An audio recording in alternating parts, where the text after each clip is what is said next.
Lo dijo en la primera hora. Muy bien, 8 de la mañana con 5 minutos. Gracias por la sintonía. Seguimos aquí en la primera hora por Sonorama, la gran señal nacional. Vamos a seguir hablando sobre los temas legislativos. Conversamos hace minutos con Valentina Centeno. Ahora lo vamos a hacer con Margarita Arotingo. Ella forma parte de la lista de candidatos a asambleístas nacionales, la lista nacional del Movimiento Revolución Ciudadana, lista 5. ¿Cómo le va, Margarita? Bienvenida, qué gusto. Muchísimas gracias, buenos días a todos quienes nos escuchan y un agradecimiento especial a este medio de comunicación por haberme hecho esta invitación. Gracias. Usted viene a ser uno de los rostros nuevos en las listas nacionales de candidatos. ¿Qué trayectoria política tiene, Margarita? Sí, muchísimas gracias. Soy Margarita Arotingo, del cantón Cotacachi, soy imbabureña, también vengo de padres agricultores, que dentro del proceso organizativo he estado en la Unión de Organizaciones Campesinas Indígenas de Cotacachi, UNORCAC, que es la organización de base de donde pertenezco. Actualmente soy dirigente nacional de la mujer y la familia de la Confederación Nacional de Organizaciones Campesinas Indígenas y Negras, FENOCIN, la cual las bases me han pedido, me han impulsado específicamente por parte de mujeres lideresas, quienes me han impulsado y me han puesto en este camino para la participación como candidata a la Asamblea Nacional por la Revolución Ciudadana. A ver, usted es parte de FENOCIN, me dice. Soy parte de la FENOCIN. ¿Y usted está tercera en la lista? Estoy tercera en la lista. ¿Por qué le hago esto? Porque segundo en la lista, entiendo, está Eustaquio Toala, que en cambio es el presidente de la FEINE. O sea, la lista de Revolución Ciudadana tiene un representante de la FEINE y una representante de FENOCIN. ¿Vendría a ser así? Sí. La lista de la Revolución Ciudadana ha sido muy integral, donde estamos 3 compañeros que representamos a las organizaciones sociales. Eustaquio Tuala como FEINE, está José Alhuasaca de la FEI, está mi persona Margarita Arotingo de la FENOCIN. Hemos estado dentro de esta representación, también las organizaciones que hemos estado en la lucha, en resistencia con este gobierno indolente de Guillermo Lasso. Ahora, usted me dice, tenemos a la FEINE, tenemos a la FEI, tenemos a la FENOCIN, pero su participación contó con la autorización de FENOCIN, es decir, ¿usted representa a la FENOCIN o su participación es a título personal más allá de que usted integra la FENOCIN, Margarita? Sí, es importante que todo el pueblo ecuatoriano lo sepa. Para mi participación específicamente lo realizaron en una asamblea extraordinaria, asamblea nacional de nuestra Confederación Nacional de Organizaciones Campesinas Indígenas y Negras, donde las organizaciones en una asamblea, en un debate, decidieron enviar mi nombre como Margarita Arotingo, candidata a la Asamblea Nacional. No vengo en nombre propio, vengo en nombre de la organización que ellos me han impulsado para que yo esté en esta palestra política. ¿La organización que sigue siendo presidida por Gary Espinosa? La organización que está siendo presidida por Gary Espinosa. ¿Usted reconoce a Gary Espinosa como presidente de la FENOCIN porque también hubo dificultades a la interna? Por un lado teníamos a Gary Espinosa, por otro lado teníamos a Jatali Zarango, que igualmente, siendo vicepresidente, había asumido temporalmente la presidencia. ¿Hubo un conflicto ahí a nivel dirigencial? Exactamente.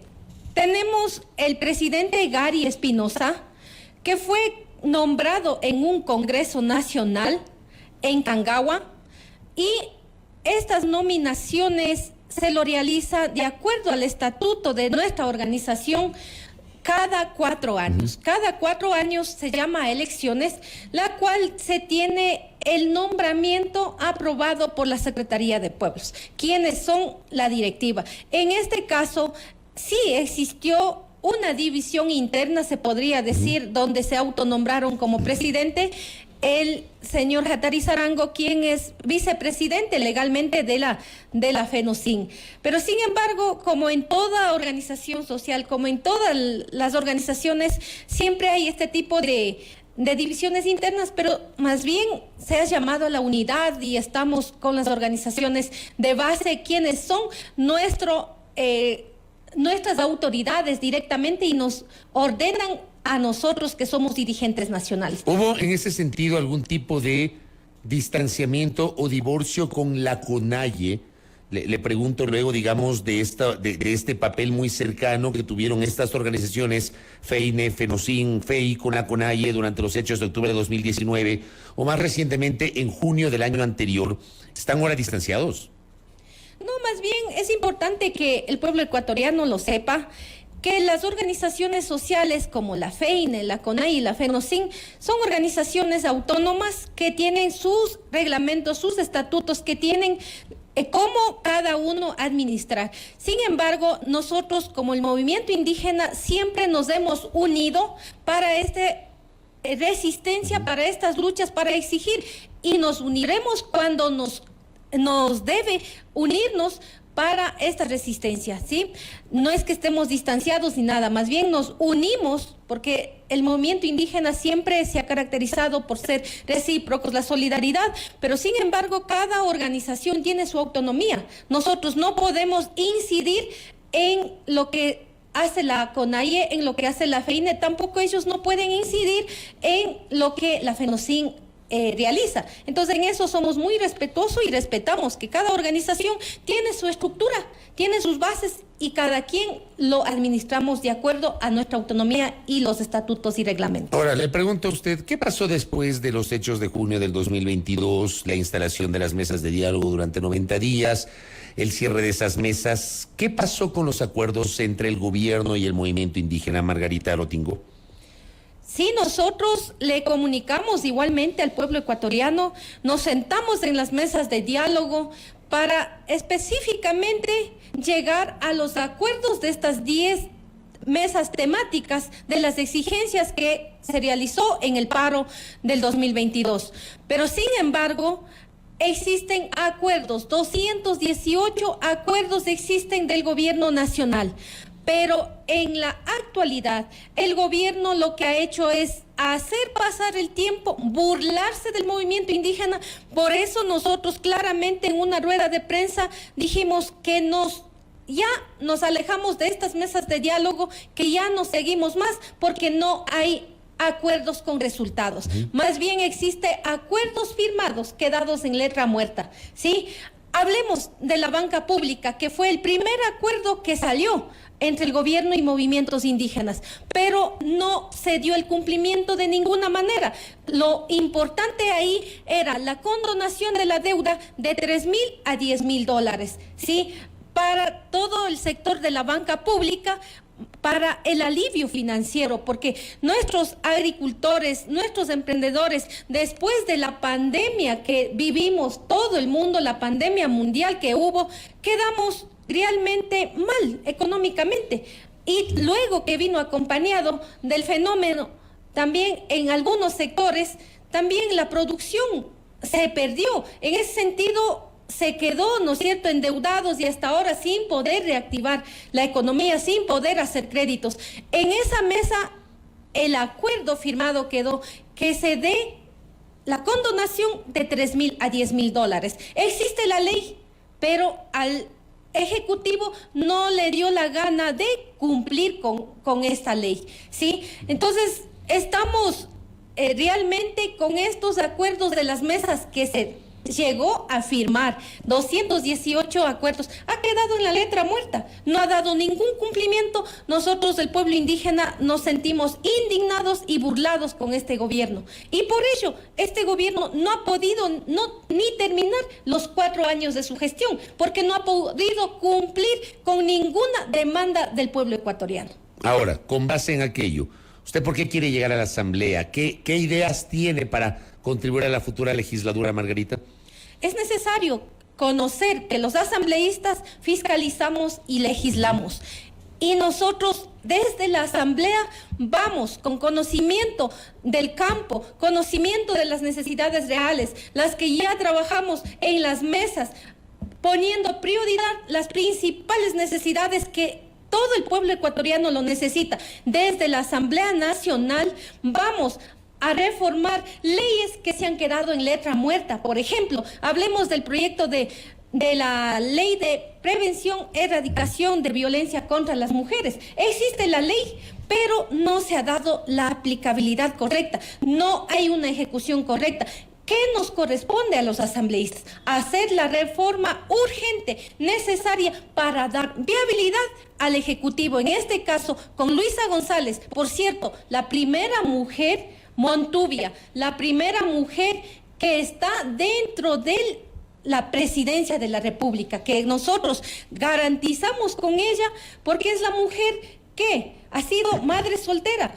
Nos dan calificativos a las madres solteras, pero no saben la realidad de cada persona, las espaldas de cada persona. ¿Quién es esa mujer luchadora? La mujer que sacó adelante a su familia, y así podemos sacar adelante a nuestro país, porque ya lo hicimos.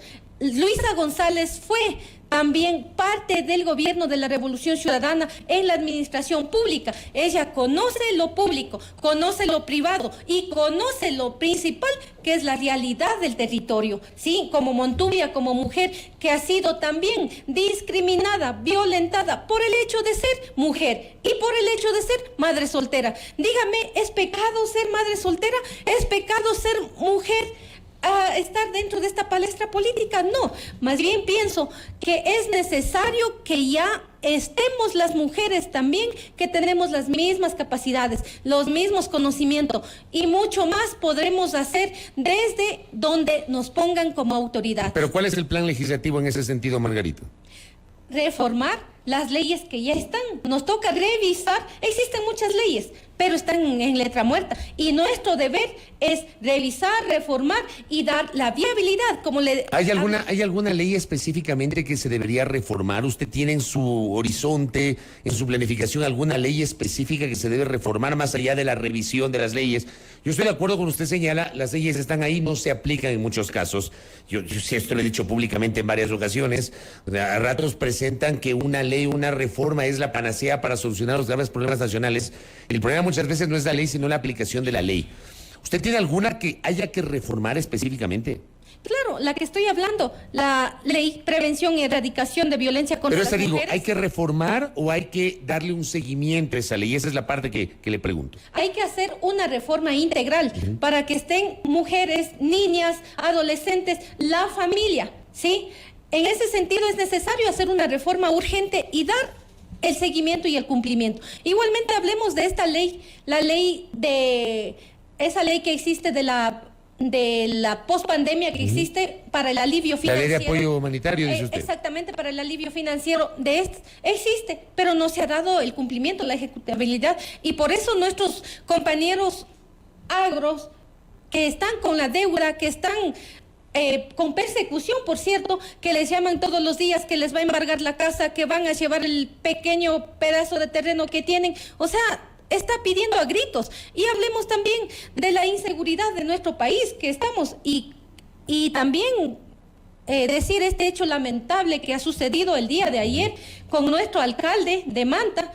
Me solidarizo con la familia. Imagínese, siendo autoridad, fue víctima, fue asesinado, y es lamentable, y este gobierno indolente no ha hecho nada.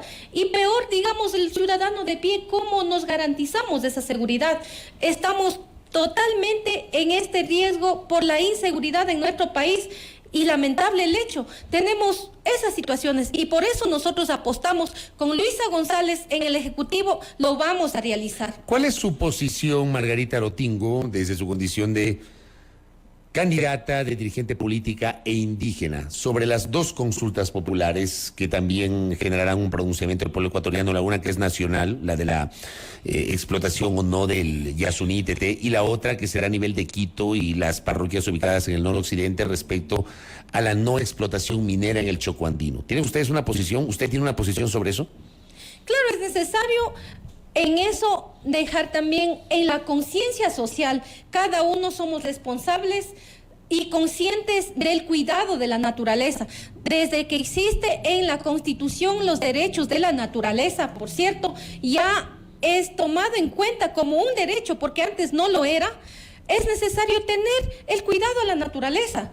¿Y quién más lo puede cuidar? Siempre han cuidado en el sector campesino, en el sector indígena, han sido los principales quienes cuidamos la naturaleza. Y es necesario que la ciudadanía lo tengamos de esta conciencia social y nosotros veamos lo más necesario. Seamos conscientes del cuidado y en las elecciones en esta consulta tiene que ser responsable en dar esta respuesta. Nosotros no vamos a incidir que ellos voten, obligamos que voten. No, nosotros simplemente dejamos a la conciencia de cada persona, de cada pueblo ecuatoriano, que tiene que también ver, si nosotros no cuidamos a la naturaleza, nuestras generaciones ya no va a tener ni qué comer. Usted ha visto con esta pandemia que pasó, ¿sí? Los agricultores han sido quienes nos han dado los productos para que en nuestra mesa podamos también tener que comer. Entonces, si nosotros dejamos suelto, sin ser responsables, sin ser conscientes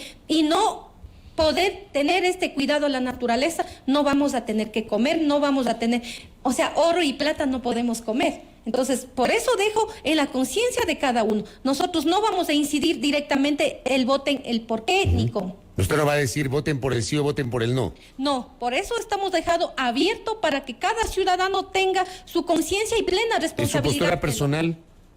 Mi postura personal, ya lo he dicho, el cuidado a la naturaleza es necesario. Su postura personal entonces es distinta a la de su candidata a la presidencia, que en cambio advierte el riesgo de que gane el sí sobre la economía del Ecuador por la no explotación de los campos ITT. Claro, en eso estamos, que es necesario de que esto ya se deje, porque si no, caso contrario, la contaminación sigue y sigue. La contaminación es lo peor que pueden dejar a nuestra naturaleza sin poder tener que producir. Entonces eso también es necesario tomar en consideración, porque caso contrario, ¿cómo? ¿Cómo lo vamos a hacer? ¿Usted entonces no está de acuerdo en que se siga explotando el ITT? Yo personalmente, como Margarita Rotingo, no estoy de acuerdo que se siga explotando. Por eso le preguntaba y le decía, entonces usted discrepa con la visión de otros actores de Revolución Ciudadana que en cambio sí están de acuerdo en que siga la explotación petrolera. Es importante el cuidado al medio ambiente y por ello le dejo en la conciencia de cada ser humano, de cada pueblo ecuatoriano. No puedo decir, sí, hagamos esto, porque cada uno somos libres de decidir en esta situación. Margarita, recibo una inquietud de uno de nuestros oyentes. Le envío un abrazo a Vladimir Andosilla, que está en sintonía. Dice, ¿qué asegura que esta vez el correísmo respete los derechos colectivos de consulta para los procesos de explotación minera y se respeten las fuentes de agua? A ver, disculpe la pregunta que... Le repito, ¿qué asegura, o sea, qué garantías hay de que esta vez, si es que ustedes logran llegar al poder y tienen un bloque importante en la Asamblea, se respeten los derechos colectivos de consulta para los procesos de explotación minera y se respeten las fuentes de agua? Porque una de las cuestiones que se ha criticado es que durante el tiempo del presidente Correa en el poder no se respetaron los procesos de consulta, como dice la Constitución de la República. Claro, es importante aquí hacer respetar las leyes. No es posible que llegue la presidencia de la Revolución Ciudadana y no cumpla la ley. Nosotros tenemos que ser ejemplo, primero con acciones y cumplimiento para poder hablar del resto, ¿sí? El gobierno de la Revolución Ciudadana ha cumplido y vamos a seguir cumpliendo. Entonces es necesario desde nosotros, desde las organizaciones sociales, sabemos que para nosotros los derechos colectivos es primordial. Más bien se debe ya dentro del sistema poder ir a la par, porque no es más ni menos, tiene que ser de manera equitativa, de manera igualitaria, y nosotros vamos a exigir que se cumpla la ley, porque la ley está para cumplirse y tiene que cumplirse con ejemplo. No podemos nosotros hablar, sí, en algunas cosas cumplan y algunas cosas no. Al menos la consulta prelegislativa para nosotros, los pueblos indígenas, es lo más prioridad. Y los derechos colectivos tienen que cumplirse a la par. No es ni más ni menos. Pero sí sabe que no tenemos hasta ahora una ley de consulta prelegislativa. O sea, esa es una de las asignaturas pendientes de la función legislativa. Y ahí tienen, por ejemplo, un tema que debería ser debatido. No hay una ley de consulta prelegislativa.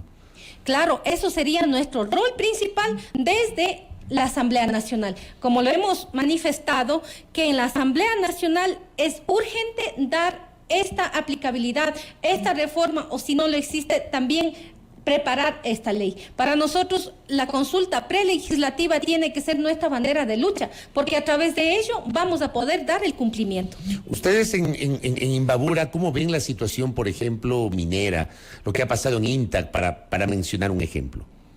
Claro, la situación de la minería está totalmente, se le podría explicar?